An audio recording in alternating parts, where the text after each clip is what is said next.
At its zenith, the Roman Empire looked invincible, one of the most expansive and formidable powers the world had ever known. It defeated rival armies again and again, engineered a sophisticated system of governance, and ruled territories stretching from Egypt to Hispania, from Britannia to the lands of modern Iraq.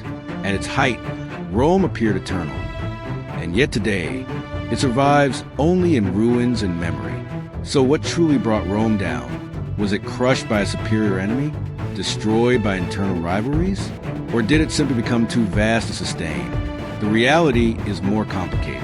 Rome's collapse unfolded gradually over centuries.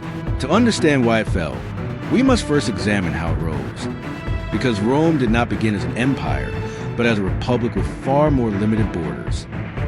The republic had replaced an earlier monarchy, promising shared governance. But over time, many Romans yearned for stronger, centralized leadership. One ambitious general answered that call, Julius Caesar. In the mid-1st century BC, he was declared dictator for life. A brilliant commander and popular reformer, he consolidated power rapidly. His rivals feared he would never relinquish control, and they were right. Rome's elites assassinated him, triggering one of the most turbulent political crises in Roman history. Civil wars erupted as various factions competed for dominance. Ultimately, Caesar's adopted heir, Octavian, emerged victorious. He expanded Roman control further, conquering Egypt and ending its Hellenistic era. Soon, Octavian surpassed even Caesar in authority. The Senate granted him the title Augustus and effectively unlimited power. Ironically, those who had killed Caesar to prevent tyranny had paved the way for Rome's first true emperor. From that point on, Rome functioned as an imperial monarchy. Some emperors ruled wisely, others disastrously. Expansion became an obsession, spreading Roman influence across Europe, North Africa, and parts of Asia.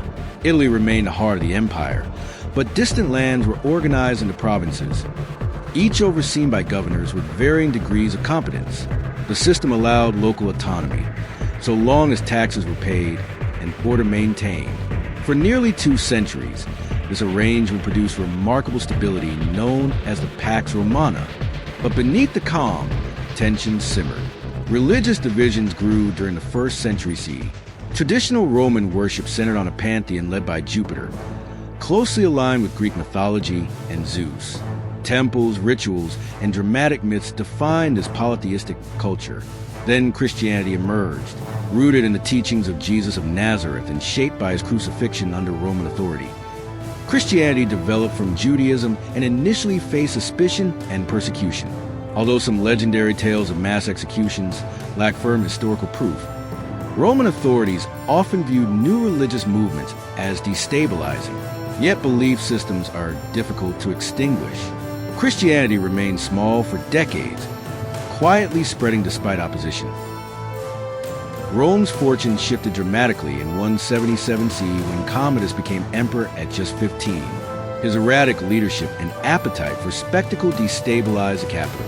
He famously participated in gladiatorial contests, cultivating a cult of personality that bordered on absurd. After 15 chaotic years, he was assassinated, and the empire plunged into further disorder. The year 193 became known as the Year of the 5 Emperors. Assassinations, bribery, and civil war followed in rapid succession.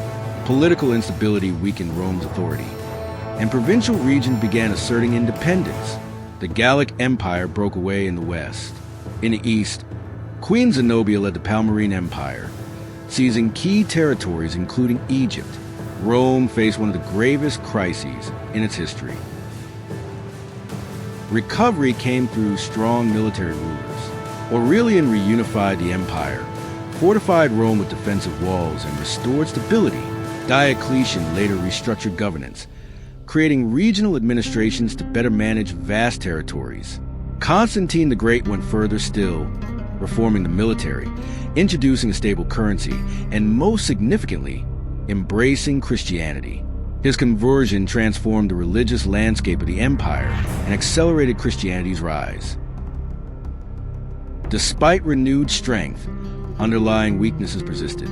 After Constantine's death in 337 CE, Succession disputes and civil wars returned.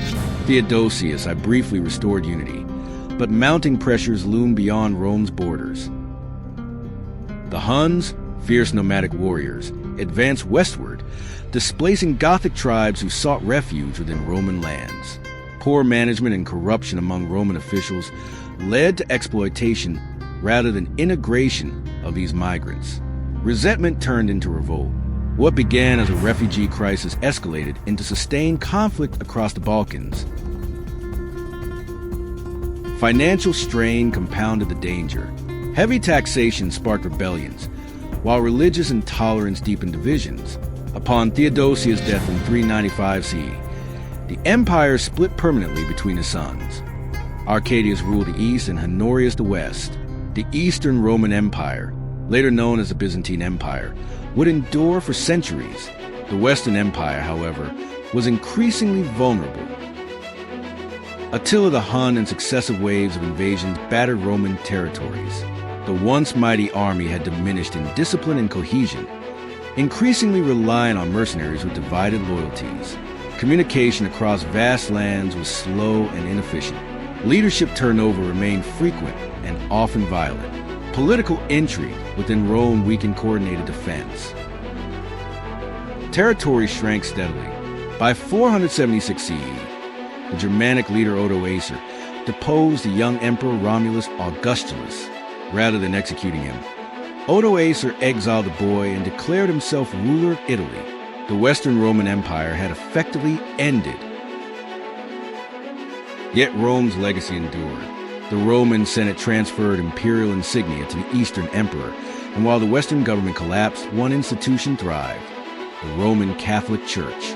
Over the next millennium, it would shape European politics, culture, and law, wielding influence that outlasted the empire itself. So why did Rome fall? No single cause explains it.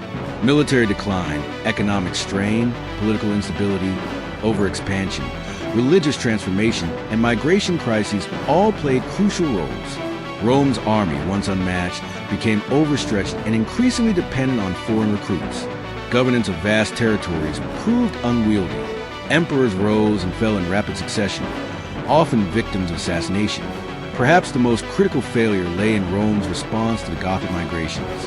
Instead of decisively defending its borders or fully integrating newcomers, the empire chose a middle path of exploitation and mistrust. The result was chronic unrest, civil wars, and gradual territorial loss. The fall of Rome was not a single dramatic moment, but a long unraveling. A reminder that even the greatest powers can erode from within as much as they are attacked from without. Empires rarely collapse because of one enemy at the gates. More often, they fall because the foundations beneath them have already begun to crack. Corruption replaces competence. Short-term survival replaces long-term vision. Unity fractures into rivalry, and the systems that once guaranteed strength slowly become sources of weakness. Rome had the greatest army in the world, until it didn't. It had unmatched wealth, until its economy faltered. It had political genius, until ambition consumed stability. By the time the final emperor was deposed in 476, the empire had already been fading for generations. The fire that once illuminated the ancient world had been burning lower and lower year after year. And yet, Rome never truly disappeared. Its laws shaped modern governments. Its language lives on in dozens of tongues. Its architecture still defines our cities. Its religion reshaped an entire continent. The empire fell, but its legacy endured. Perhaps that is the real story of Rome. Not just how it collapsed, but how deeply it transformed the world before it did. Because in the end, Rome's greatest conquest was not territory. It was time.